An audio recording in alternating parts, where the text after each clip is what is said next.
નમસ્કાર, કચ્છ કેરેડી ન્યૂઝમાં આપ સૌનું હાર્દિક સ્વાગત છે। હું યશ્વી મહેતા। દર્શક મિત્રો, બુલેટિનની શરૂઆતમાં જોઈએ આજનો સુવિચાર। હસતા ચહેરાનો અર્થ એ નથી કે તેમાં દુઃખની ગેરહાજરી છે, પણ તેનો અર્થ એ છે કે તેમાં પરિસ્થિતિને સંભાળવાની ક્ષમતા છે। તો દર્શક મિત્રો, હવે જોઈએ સમાચાર વિસ્તારથી। કેરા ગ્રામ સભામાં મચ્યો હોબાળો અને રજૂઆતો ન સાંભળ્યાનો આક્ષેપ। ભુજ મુન્દ્રા માર્ગ પર ચકાજામ કરાયો। પોલીસ દ્વારા માર્ગ ખુલ્લો કરવામાં આવ્યો। એક્સેલ ક્રોપ કેર કંપનીને સપોર્ટ ન કરવા ગ્રામ પંચાયતને સલાહ। ગઈકાલે કેરા ગામની અંદર યોજાયેલી ગ્રામ સભામાં ભારે ગરમાગરમી સર્જાઈ હતી। ગ્રામજનો દ્વારા રજૂઆત ન સંભળાઈનો આક્ષેપ ગ્રામજનો દ્વારા કરવામાં આવ્યો હતો।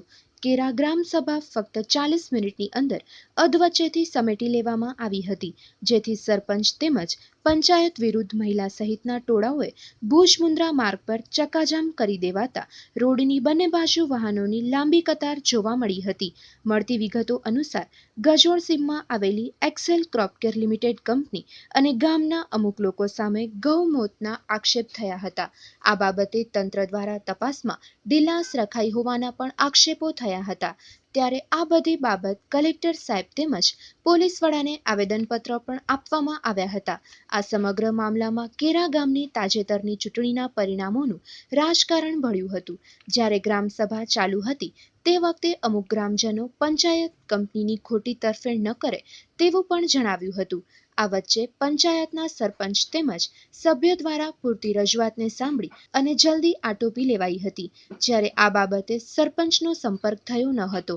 જ્યારે ઉપસરપંચ દિનેશ હાલૈએ સ્પષ્ટતા કરતા જણાવ્યું હતું કે ગ્રામ સભા પૂરી થઈ ત્યાં સુધી આ અંગે કોઈ જ રજૂઆત થઈ ન હતી। જ્યારે અમુક ઉશ્કેરાટોથી આ મામલો બીચક્યો હતો। જ્યારે પંચાયત તટસ્થ રીતે ચાલતી હોવાનું જણાવ્યું હતું અને આ ગ્રામ સભામાં કેરા કુંદનપર ગ્રામજનો ઉપરાંત એક્સેલ કંપનીના કર્મચારીઓની હાજરી સામે પણ આશ્ચર્ય થયું હતું અને લોકચર્ચાનો વિષય બન્યો હતો। અમુક લોકો દ્વારા એવો આક્ષેપ થયેલ હતો કે સરપંચ સાહેબે અમારી રજૂઆત ન સાંભળી અને ત્યાંથી ચાલ્યા ગયા હતા। જ્યારે અમુક લેડીઝ દ્વારા એવું જણાવાયું હતું કે સરપંચ ગામના પ્રથમ નાગરિક લેખાય, તે જો અમારી રજૂઆત ન સાંભળે તો અમારે ક્યાં રજૂઆત કરવી। તેમની ખાસ રજૂઆત એક્સેલ કંપની વિરુદ્ધની હતી, કારણ કે એક્સેલ ક્રોપ કેર કંપની ગામમાં ધુમાડા ફેલાવે છે, જેથી ગામના લોકોના આરોગ્ય સાથે ચેડા થાય છે અને લોકોને શ્વાસ લેવામાં તકલીફ થઈ રહી છે અને હાલમાં જ કંપનીમાં મધમાખી તેમજ કબૂતર મરી ગયા હતા। તેમજ અમુક લોકોને કંપનીવાળાઓ પૈસા આપે છે તેવા પણ આક્ષેપ ગ્રામજનોએ કર્યા હતા। મારું નામ તૃપ્તિબેન છે અને અમને લોકોએ કાલે નક્કી કરેલ હતું કે 15 તારીખની આપણે સભા રાખવી છે। એટલે અમે બધા એને ટાઈમ અમને 4 થી 6 નો દીધો હતો।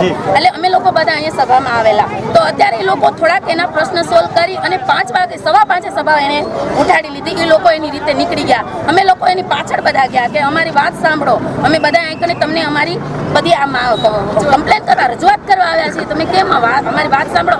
એ લોકો નીકળી જ ગયા, અમને જવાબ દીધો જ નથી। અને અમે લેડીઝ લોકો એને કીધું કે તમે ઊભા રહો। લેડીઝ અમે એની પાછળ ગઈ પણ એ લોકો ઊભા નથી રહ્યા, અમારી વાત સાંભળી નહીં। સરપંચ જવાબદારી નહીં નિભાવી શકતો હોય તો એ લોકો ઉઠીને વયા જાય ને, નકર કેમ ઉઠીને સરપંચને કેવું ખપતું હતું કે આ લેડીઝ લોકોને હજી વાત કરવી, તમે ઊભા રહો।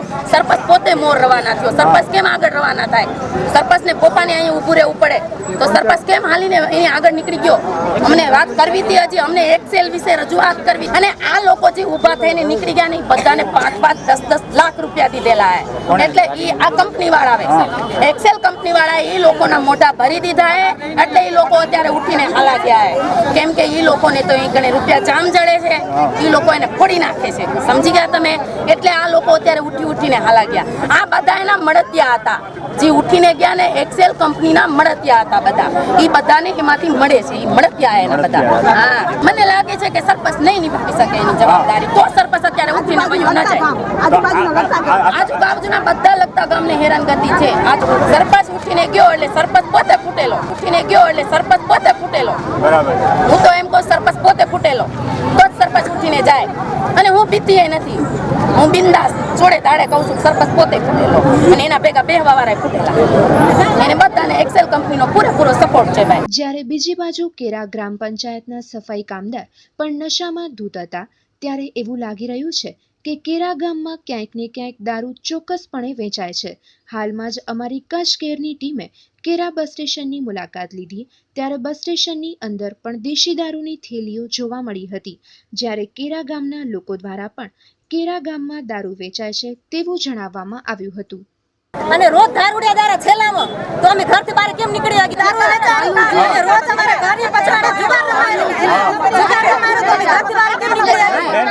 ખબરની અંદર ભઠ્ઠિયું પડ્યું હે. સરપંચને સમજવું જોઈએ ને, બધી ખબર હશે, ન ખબર એવું ન હોય, ખબર જ છે બધાને.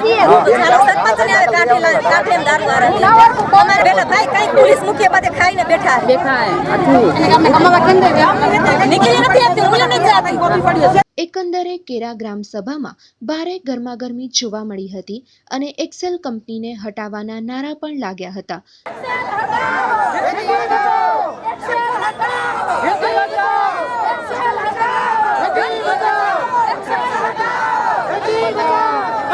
મારું નામ જસુબેન લાલજી કેરાઈ છે. અમે એક્સેલ કંપનીની સભામાં આવ્યા હતા. અમને 4 વાગ્યાથી 6 વાગ્યાનો ટાઈમ આપ્યો તો 6 વાગ્યાથી મારી સભા કેમ પૂરી થઈ ગઈ? માણસો બેઠા અને સભા કેમ વહેલી પૂરી થઈ ગઈ? 6 વાગ્યા સુધી રાખવી હતી ને એને. અમે તો કાંઈ સાંભળ્યું નથી. એસારો કરીને સભા પૂરી કરીને આમ થઈ ગયું પગાર તો કેમ થઈ ગયું? લગેજી બેઠા હતા એને એસારો કરે હાલો ઊભા થઈ જાય કેમ થઈ ગયા એમ? એ તો હા હાલે જ છે ને. તઈ તા ગામમાં પોંધા હાલે રાને. અને અમે મારું શ્રીનગર સોસાયટીમાં મકાન આ બધા શ્રીનગર સોસાયટી વાળા મારી 4 મહિના સુધી રોડ લાઈટ નથી. મારું ઘર ક્યાં બધાને પૂછી લો, એકલી રહું રી. 4 મહિના સુધી રોડ લાઈટ નથી. 6 વાગ્યાથી મોર અમે ઘરથી બહાર ન નીકળી આવી. 7 વાગ્યા ભેગા ઘરમાં પડી જાય. 1500 રૂપિયા દીધા તે મારી લાઈટ નાખી ગયા. એનું કારણ શું? પૈસા ખા દુકડીએ તમને કેમ લાગે? કોઈ જવાબ દો તમે. માર્કને 1500 રૂપિયા લઈને મને લાઈટ નાખી દીધી. કાં તો તમારે એકલીનો વાયર ખેંચવો પડશે.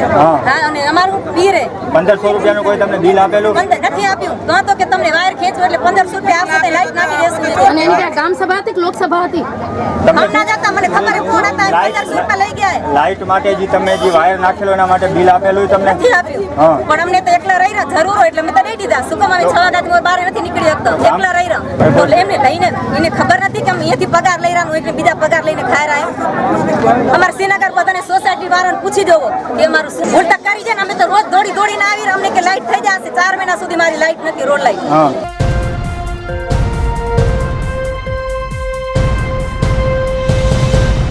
ભારતના વડાપ્રધાન નરેન્દ્ર મોદીની સરકારને 3 વર્ષ પૂરા થયા છે ત્યારે દેશની સાથે કચ્છમાં પણ વિકાસ રથયાત્રાનું આયોજન કરવામાં આવ્યું છે, જે 3 દિવસ તાલુકાઓમાં ફરી અને આજે ભુજ ટાઉન હોલ ખાતે પહોંચ્યું હતું.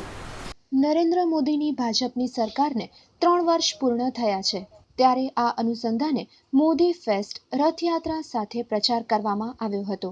આ કાર્યક્રમ 3 દિવસ ચાલ્યો હતો અને નરેન્દ્રભાઈ મોદીની સરકાર દ્વારા કાઢવામાં આવેલી યોજનાઓનો લાભ છેવાડાના માનવીને મળે તે માટેનું પણ આયોજન કરવામાં આવ્યું હતું. આ યોજનાથી કોઈ જરૂરતમંદ કે ગરીબ માણસ બાકાત ન રહી જાય તેવા પણ પ્રયાસો કરાયા હતા. ભાજપના કાર્યકરો દ્વારા આ 3 દિવસમાં છેવાડાના ગરીબ માણસો સુધી પહોંચી અને યોજનાઓના લાભ મળે તે માટેનું કાર્ય કરાયું હતું. નરેન્દ્ર મોદી જ્યારથી ભારતના પ્રધાનમંત્રી બન્યા છે ત્યારથી દેશ વિકાસ અને પ્રગતિ કરી રહ્યું છે. દેશ વિદેશમાં પણ ભારતનો ડંકો વગાડ્યો છે. ખાસ કરી અને જ્યારે નરેન્દ્રભાઈ મોદી હંમેશા કચ્છની ચિંતા કરતા હોય છે અને કચ્છ પ્રત્યે તેમને હંમેશા લગાવ રહ્યો છે ત્યારે તેમના દ્વારા જાહેર કરેલી યોજનાથી કોઈ છેવાડાનો માનવી બાકી ન રહી જાય તે બાબતે પણ ખાસ ધ્યાન આપવામાં આવ્યું છે. આ વિકાસ રથનું સમગ્ર રાજ્ય તેમજ પૂરા દેશમાં આયોજન કરવામાં આવ્યું છે. 3 દિવસથી તાલુકાઓમાં ફરતો વિકાસ રથ આજે ભુજ ખાતે પહોંચ્યો છે અને 3 દિવસ ભુજમાં પ્રદર્શન રાખવામાં આવ્યું છે. જ્યારે આ પ્રદર્શન બાબતે નોખી એજન્સીઓ માર્ગદર્શન આપશે, કર્મયોગી કર્મચારીઓ પણ માર્ગદર્શન આપશે. જ્યારે દેશને આઝાદ કરવા માટે ગુજરાતના આપણા પનોતા પુત્રનો મોટો સિંહ ફાળો રહ્યો છે ત્યારે આ લોકોએ હિન્દુસ્તાન તેમજ ગુજરાતને ગૌરવ અપાવ્યું છે. જ્યારે ટાઉન હોલમાં બીજેપી દ્વારા કાર્યક્રમ રાખવામાં આવ્યું હતું જેમાં ગુજરાત રાજ્યના સંસદીય સચિવ વાસણભાઈ આહિર તેમજ કચ્છ જિલ્લા ભાજપના પ્રમુખ કેશુભાઈ પટેલ ઉપસ્થિત રહ્યા હતા. છેલ્લા 3 વર્ષમાં કેન્દ્ર સરકાર દ્વારા અને રાજ્ય સરકાર દ્વારા જે અલગ અલગ રાજ્યોમાં થયેલી કામગીરી ભારતીય જનતા પાર્ટીની સરકારોએ જે કામગીરી કરી છે પ્રત્યેક હિન્દુસ્તાનીના ધ્યાન ઉપર મૂકવામાં આવે. જે યોજનાઓ બની છે એ યોજનાઓનું અક્ષરક્ષ પાલન થાય લોકોને ખબર પડે કે મારે સીવાનો સંચો લેવો છે તો ક્યાંથી મળશે, શું એમાં સબસિડી છે, મારો કોણ હાથ પકડશે, મારે કયા બ્યુરોક્રેટ પાસે, તલાટી પાસે જવું, મામલતદાર પાસે જવું, કેન્દ્રની યોજનાઓ છે તો મારે ગેસનું સિલિન્ડર લેવાનું છે તો કઈ કેટેગરીમાં મને મળશે, કોની પાસે હું જાઉં, મારે પાક ફસલ વીમાનો લાભ લેવો છે ખેડૂત તરીકે તો મને કોણ માર્ગદર્શન આપશે, મારા ગામમાં ઘણા વર્ષોથી પીવાનું પાણી નથી, મારા ગામમાં ડ્રીપ ઇરિગેશન ખૂબ ઓછું છે, તો આના માટે મારે શું કરવું જોઈએ. આ પ્રદર્શનની અંદર પ્રત્યેક યોજનાઓનું પ્રદર્શન મૂકવામાં આવ્યું છે. છેવાડાના માણસ સુધી યોજનાઓ બની અને એનો જો લાભ ન મળે તો કોઈ પણ માણસને કર્યાનો સંતોષ નથી થતો.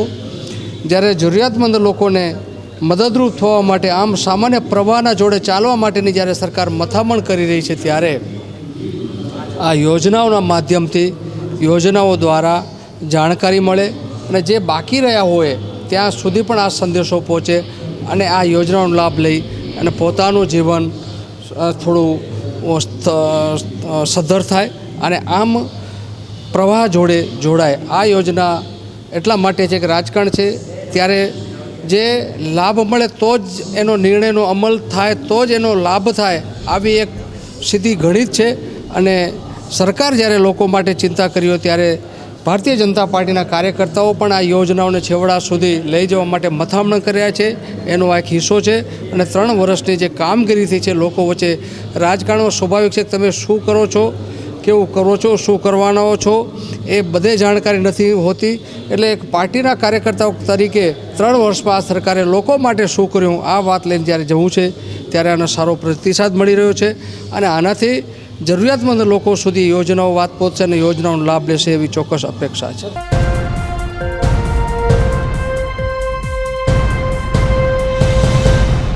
ઓનલાઈન નામે તંત્ર દ્વારા ચાલતી લૂંટ બંધ કરવા અંગે અખિલ ભારતીય વિદ્યાર્થી પરિષદ દ્વારા યુનિવર્સિટીના કુલપતિશ્રીને આવેદન અપાયું. સમગ્ર દેશમાં અને એ સાથે કચ્છ યુનિવર્સિટીમાં પણ ડિજિટલાઇઝેશન પર ખૂબ જ ધ્યાન આપવામાં આવી રહ્યું છે, જે ખૂબ જ પ્રશંસનીય બાબત છે. પરંતુ હાલ એડમિશન ઓનલાઈનના નામે લૂંટ ચલાવવામાં આવી રહી છે, જેનું સમગ્ર શિક્ષણ જગતમાં વિરોધ જોવા મળી રહ્યો છે. તો અખિલ ભારતીય વિદ્યાર્થી પરિષદ દ્વારા પણ આ સમગ્ર પદ્ધતિ સુધારવામાં આવે તેવી માંગ કરવામાં આવી હતી. જ્યારે ઓફલાઈન પદ્ધતિ હતી ત્યારે કોલેજ કે ડિપાર્ટમેન્ટમાં રૂબરૂ જઈ અને ફોર્મ ભરવામાં આવતું હતું, જે ફોર્મ ફી 20થી લઈ અને ₹50 સુધીની હતી. અને એકવાર ધક્કો ખાવાનો રહેતો ત્યારબાદ સીધું જ મેરિટ માટે આવવાનું થતું હતું.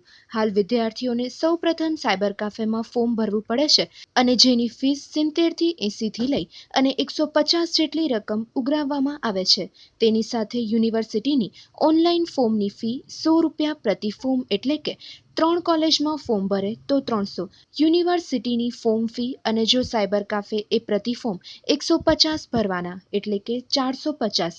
હવે જો 300 + 450 એટલે કે જે ફોર્મ ફી 20 થી ₹50 પતતું હતું તેની જગ્યાએ હવે ₹750 ભરવાના થયા. યુનિવર્સિટીએ હેલ્પલાઇન શરૂ કરી છે, જે ખૂબ જ સારી બાબત છે. પરંતુ તેમાં વિદ્યાર્થી માટે કોલેજમાંથી ફોન કરે છે તો કોલ રેકોર્ડ થતું હોય છે, જેના ટિકિટ નંબર જનરેટ થતા હોય છે, જે નંબર આવતા અને તેનો જવાબ ખૂબ જ મોડો મળે છે, જે જવાબ ખાસ કોઈ મતલબનો રહેતો નથી. તો વિદ્યાર્થીને લાઈવ તથા તાત્કાલિક જવાબ મળવો જોઈએ. આમ ઘણી બધી અડચણને કારણે વિદ્યાર્થીઓનો સમય તથા રૂપિયાનો વ્યય થાય છે. તેના લીધે સમગ્ર શિક્ષણ જગતમાં રોષ ફેલાયો છે. તેથી અખિલ ભારતીય વિદ્યાર્થી પરિષદ દ્વારા માંગ કરવામાં આવી હતી કે આગામી 10 દિવસમાં આ પ્રશ્નોનું નિરાકરણ લાવવામાં નહીં આવે, અને જો 10 દિવસમાં નિરાકરણ નહીં આવે તો વિદ્યાર્થી પરિષદ ઉગ્ર આંદોલન ચલાવશે, જેના દ્વારા ઉત્પન્ન થતી કોઈપણ વિપરીત પરિસ્થિતિ માટે તંત્ર જવાબદાર રહેશે. मनोज महेंद्र गढ़वी, प्रदेश सहमंत्री अखिल भारतीय विद्यार्थी परिषद. आज मुख्यत्वे 4 मुद्दाओं હતા જેના માટે અખિલ ભારતીય વિદ્યાર્થી પરિષદ દ્વારા આવેદન આપવામાં આવ્યું છે. આજે અમે રજિસ્ટ્રાર સાહેબને આવેદનપત્ર આપ્યું છે. રજિસ્ટ્રાર સાહેબને 10 દિવસનું સમય આપવામાં આવ્યું છે કે આ બધા જેટલા પણ મુદ્દાઓ છે તો એ સત્વરે 10 દિવસમાં સંતોષવામાં આવે, એના પર પ્રક્રિયા કરવામાં આવે. જો માંગ નહીં સંતોષાય તો આગામી 10 દિવસ પછી વિદ્યાર્થી પરિષદ સ્ટેપ બાય સ્ટેપ ઉગ્રથી ઉગ્ર આંદોલન ચલાવશે. યુનિવર્સિટી દ્વારા જે હેલ્પલાઇન નંબર જારી કરવામાં આવ્યો છે, અમે એને આવકારીએ છીએ, બહુ સારી પ્રક્રિયા છે. પણ એમાં એક ખોટની વાત ત્યાં છે કે આપણે જ્યારે વિદ્યાર્થી કોલેજમાં જઈ આ ઓનલાઈન નંબર ઉપર ફોન કરે છે ત્યારે એમના ટિકિટ જનરેટ થાય છે અને એ ટિકિટનો નંબર આવતા ઘણો વાર લાગે છે, જેથી એમનો રિપ્લે સાંજે અથવા બીજા દિવસે સવારે આવે છે. હવે લખપત અને રાપરથી આવતા વિદ્યાર્થી જ્યારે આમાં ફોન કરે ત્યારે એનો ઉકેલ નથી આવતો અને બીજા દિવસે ઉકેલ એનો જવાબ મળે છે, પણ એ પણ સચોટ નહીં. તો આ પ્રક્રિયા સદંતર નિષ્ફળ નીવડી છે અને અમે માંગ કરીએ છીએ કે વિદ્યાર્થી જ્યારે ફોન કરે ત્યારે તત્કાલિક એને એના પ્રશ્નનો જવાબ મળવો જોઈએ. એવી રીતે હેલ્પલાઇન સેન્ટરની અહીંયા ચાલુ થાય એવી અખિલ ભારતીય વિદ્યાર્થી પરિષદ તરફથી માંગ કરીએ છીએ.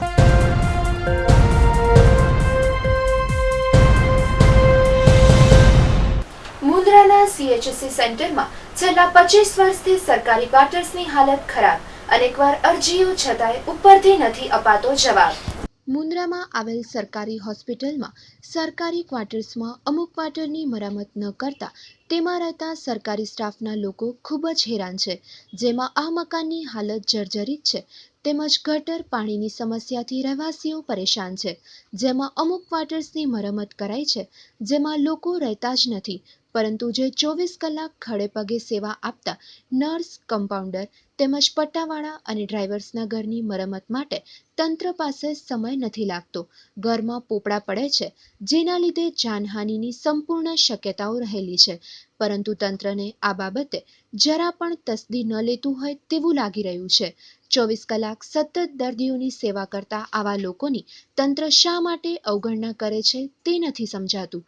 સ્થાનિકોના જણાવ્યા અનુસાર મુન્દ્રા CHCના અધિક્ષક દ્વારા ઉપર અનેકવાર રજૂઆતો કરાઈ છે, પરંતુ ત્યાંથી કોઈ પણ જાતનો પ્રત્યુત્તર મળતો નથી, જેથી આ બાબતે તંત્રએ ધ્યાન આપવું જોઈએ તેવી સ્થાનિકોની માંગ કરાઈ હતી. અભિષેક સિંગાડે. શું તમારા ઘરમાં શેની પ્રોબ્લેમ? ઘરમાં શું પ્રોબ્લેમ નથી, બધી પ્રોબ્લેમ જ છે. કેમ કે સરકાર કામકાજ સરખું થતું નથી, બરોબર? કાંઈ પણ હોય એમાં ગમે એ કરો એમને એમ બધું કામ ચડાવી દે છે, પણ કામકાજ સરખું કરતા નથી. આ સાઈડના બધા થઈ ગયા છે, આ સાઈડના એકી નથી. ફરિયાદ ઉપર બધી કરેલી છે, પણ કોઈનું કાંઈ કામકાજ થતું નથી. હા કરીને બધું. હું હોસ્પિટલમાં જ નોકરી કરું છું. આ ક્વાર્ટરમાં 25 વર્ષથી રહું છું, પણ એકે વાર કામ થયું નથી. લખીને હવે થાકી ગઈ છું. ગટર ઉભરાય છે, બધા અંદર પોપડા પડે છે, રસોડામાં રસોઈ થતી નથી. કેટલી વાર લખીને હવે થાકી ગયા. જે લોકો રહેતા નથી એના મકાન થઈ ગયા છે, અને જેના આજે હાલમાં જરૂર છે રહેવા માટે તો કરી દો ચોમાસા પહેલાં, પણ હજી થયા નથી. તો હવે કંઈક આગળ કરીએ અમે વિચાર છે, એટલે હવે લખાણે કરીશું, હવે શું થાય.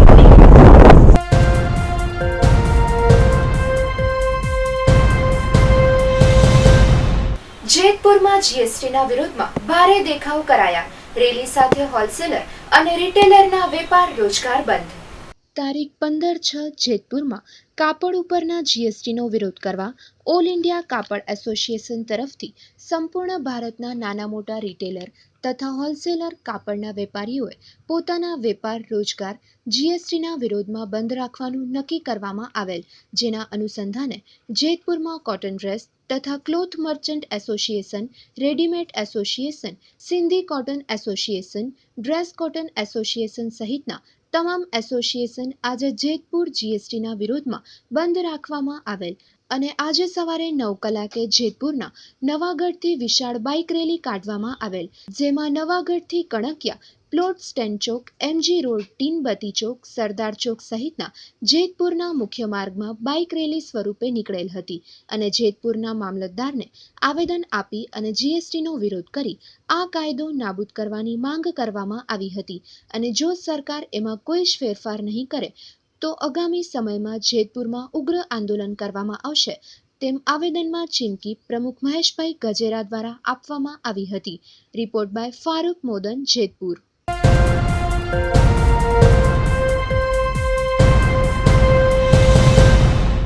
ભુજના સરપટનાકા બહાર આવેલ રતિતળાઈ વાવ ફળિયામાં ગટર તેમજ રોડના પ્રશ્નો સતાવી રહ્યા છે.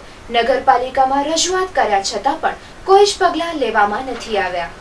સરપટનાકા બહાર આવેલ વાવ ફળિયામાં આજે કેટલાય દિવસ થયા ગટરના પાણી ભરેલા છે, જેની સફાઈ બાબતે નગરપાલિકામાં રજૂઆત કર્યા છતાં પણ આજ દિવસ સુધી આનો નિકાલ આવ્યો નથી.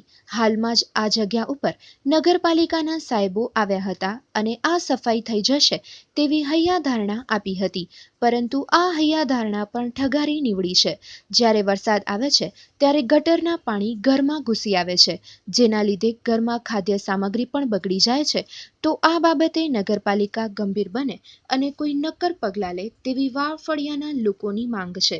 પીવાનું પાણી પણ રેગ્યુલર આવતું નથી અને આજુબાજુના વિસ્તારોમાં રેગ્યુલર પાણી આવે છે. તો આ ફળિયા પ્રત્યે ઓરમાયું વર્તન કેમ? રોડ પણ આ વિસ્તારના ખરાબ પડ્યા છે. રોડ, ગટર બંને બાબતોની રજૂઆત કરવામાં આવી છે, છતાં પણ નગરપાલિકાના અધિકારીઓના પેટનું પાણી હલતું નથી. આ લોકો ખાલી મોટી મોટી વાતો કરે છે, પરંતુ કામ કંઈ જ નથી થતું. આવા વિસ્તારોમાં છેલ્લા 9 વર્ષથી આ સમસ્યા સતાવી રહી છે. ફક્ત ચૂંટણી હોય ત્યારે જ પૂછા કરે છે અને પાછળથી કોઈ જ પૂછા કરવા નથી આવતું. આ ગટર ભરેલા પાણીના લીધે અહીંયા મચ્છરનો ઉપદ્રવ વધી ગયો છે, જેના લીધે ત્યાંના રહેવાસીઓ તાવ જેવી બીમારીમાં સપડાઈ જાય છે અને હવે જો 8 દિવસની અંદર આનો નિકાલ નહીં આવે તો આ વિસ્તારના લોકો દ્વારા નગરપાલિકામાં મહિલા મોરચો જશે તેવું જણાવવામાં આવ્યું હતું. મારું નામ ડમીબેન છે.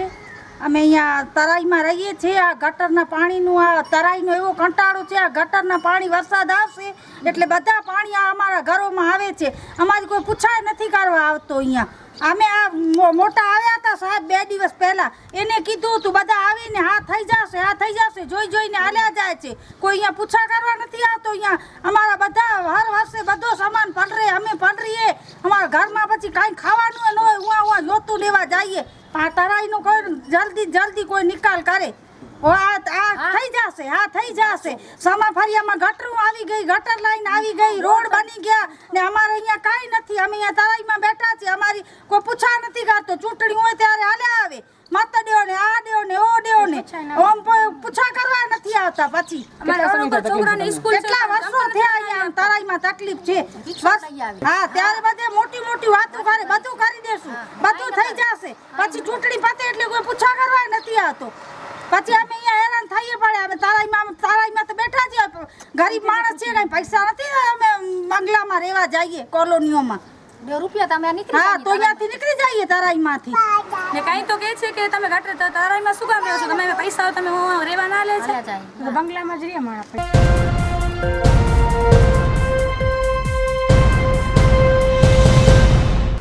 ભુજના ભીડનાકાની સામેના ચોકમાં ભુજના મુસ્લિમ યુવાનો દ્વારા એક અનોખી પહેલ. હાલે રમજાન માસ દરમિયાન જ્યારે ફ્રૂટના ભાવ આસમાને હોય છે, તેથી મધ્યમ તેમજ ગરીબ વર્ગના રોજેદારો માટે ખરીદવું મુશ્કેલ હોય છે. જ્યારે ભુજમાં મુસ્લિમ યુવાનો આ ફ્રૂટ જાતે હોલસેલમાં ખરીદી અને તે જ ભાવે વેચાણ કરે છે, જેમાં તમામ વર્ગના રોજેદારો લાભ લે છે અને ક્યારેક આ વેચાણમાં ઘટ કે નુકસાન થતું હોય છે, જે યુવાનો પોતે આપસમાં બાટી લે છે. તો આવા માનવતાના ઉમદા કાર્યમાં તેઓ સમાજના આગેવાનો પ્રોત્સાહન પૂરું પાડે છે, તેમજ તેમની હોંસલો અફઝાઈ રહે તે જરૂરી છે. આવા યુવાનોને સમાજ તરફથી ઠેર ઠેર અભિનંદન મળી રહ્યા છે. મારું નામ હારૂનભાઈ છે. અમે મુસ્લિમ નવયુવકો અહીંયા આપણે ફ્રૂટનું વિતરણ ચાલુ કરેલું છે, નહીં નફા નહીં નુકસાનને ધોરણે. રમજાન મહિનામાં જે બહુ કમતોડ ભાવ લેવાતા હતા એને બદલે એકદમ સાવ જે ભાવ પડતર હોલસેલ ભાવ જે માર્કેટમાં જે માલ મળે છે એ ભાવમાં પણ અમે નહીં નફો નહીં નુકસાનના ધોરણે માલ વેચીએ છીએ. અને જે નુકસાનીનું જે થાય છે એ અમે ગ્રુપના છોકરાનું મુસ્લિમ નવયુવકો છે એ લોકો બધે સરભર કરી લઈએ છીએ પૈસા. અત્રે આપણે જોઈ રહ્યા છીએ કે આ મુસ્લિમ યુવકોની એક પહેલ છે, જે ભુજના મુસ્લિમ યુવકો દર વખતે રમજાન મહિનામાં ફ્રૂટના ભાવ આસમાને જાય છે, ત્યારે નાના મધ્યમ તેમજ આમ આદમીને પણ ફ્રૂટ બાબતમાં બહુ મુશ્કેલ નડતી હોય છે. ત્યારે આ રોજેદારો માટે એક સારી પહેલ કરેલ છે અને તદ્દન વ્યાજબી ભાવે નહીં નફો નહીં નુકસાનના ધોરણે ફ્રૂટનું વિતરણ કરી રહ્યા છે. રિપોર્ટ બાય ગુલામભાઈ સમા.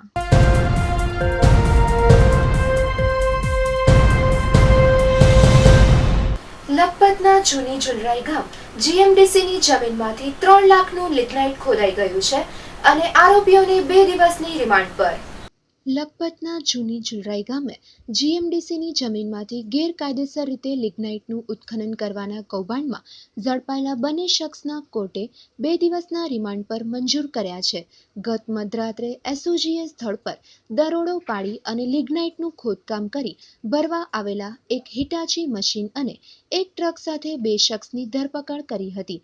એસઓજીએ આજે ખાણ ખનીજ ભૂસ્તરશાસ્ત્ર કચેરીની મદદથી ખાડાની માપણી કરાવી હતી, જેમાં પ્રાથમિક રીતે 3 લાખ રૂપિયાની કિંમતનું લિગ્નાઇટ ખોદાઈ ગયું હોવાનું સપાટી પર આવ્યું છે. જો કે માપણી કાર્ય સંપન્ન થયા બાદ સત્તાવાર વિગતો આવતા હજુ થોડોક સમય જશે. સ્થળ પર અંદાજે 2 ટન લિગ્નાઇટ અને 60 ટન માટીનો જથ્થો પડ્યો છે. આ કૌભાંડનો મુખ્ય સૂત્રધાર માંડવીના મૌનો ધમુભા જાડેજા હોવાનું આરોપીઓની પ્રાથમિક પૂછતાછમાં બહાર આવ્યું છે. ગઈકાલે રાત્રે દરોડા દરમિયાન પોલીસે મૂળ બિહારના વતની અજયરાય યાદવ અને બિટ્ટુકુમાર સીતારામસિંહ રાજપૂતના નામના હિટાચી મશીનના ડ્રાઈવર અને ક્લીનરની ધરપકડ કરી હતી, જ્યારે દયાપરનો ઇસ્માઇલ ઘટના સ્થળેથી નાસી છૂટ્યો હતો. તપાસમાં ઇમરાનભાઈ અલીભાઈ મુસ્લિમ નામના 5મા શખ્સનું નામ પણ ખુલ્યું હતું. સૂત્રોના જણાવ્યા અનુસાર સમગ્ર કૌભાંડનું વ્યવસ્થિત નેટવર્ક ગોઠવાયેલું હોવાની શક્યતા છે. આગામી દિવસોમાં આ પ્રકરણમાં નવા વળાંકો આવવાની પૂરેપૂરી શક્યતાઓ રહેલી છે. લખપતની બાજુના જુલરાઈ ગામ વિસ્તાર છે, જ્યાં સરકારી જમીન જેમાં લિગ્નાઇટ જીએમડીસી હસ્તક એકવાર થયેલ છે. તે જમીનમાં હિટાચી લઈને 2 ઈસમ ખોદકામ કરતા છે તેવી માહિતી એસઓજીને મળતા ત્યાં રેડ કરતા 2 ઈસમ લાઈવ પકડાઈ ગયેલ છે અને એક ટ્રક મૂકીને એક ઈસમ ભાગી ગયેલ છે. બંને જે હિટાચીના ઓપરેટર તેમજ ક્લીનર છે તે બિહારના છે અને એક ઇસ્માઇલ કરીને દયાપરનો ઈસમ છે જે ટ્રક મૂકીને ભાગી ગયેલ છે. અને જે જગ્યાએથી લિગ્નાઇટનું ખનન થતું હતું તે તમામ જગ્યાનું પંચનામું કરી અને હિટાચી તેમજ અન્ય મુદ્દામાલ કબજે લઈને કાયદેસરની કાર્યવાહી કરવી. હજી એમાં અત્યારે તો જે પકડાયેલા છે એ ફક્ત ઓપરેટર અને ક્લીનર જ છે. એના મુખ્ય સૂત્રધારના નામ આવી ગયા છે, તેને પકડવાના બાકી છે અને હજુ વધુ આરોપીઓ એમાંથી ખુલે તેવી પૂરી શક્યતા છે.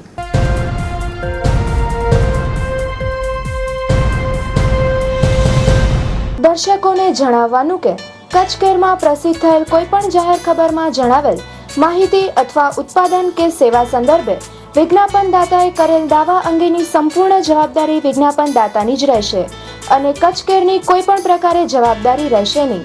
દર્શકોએ પોતાની રીતે પૂરતી તપાસ કરીને પોતાની જવાબદારીએ યોગ્ય નિર્ણય લેવાનો રહેશે.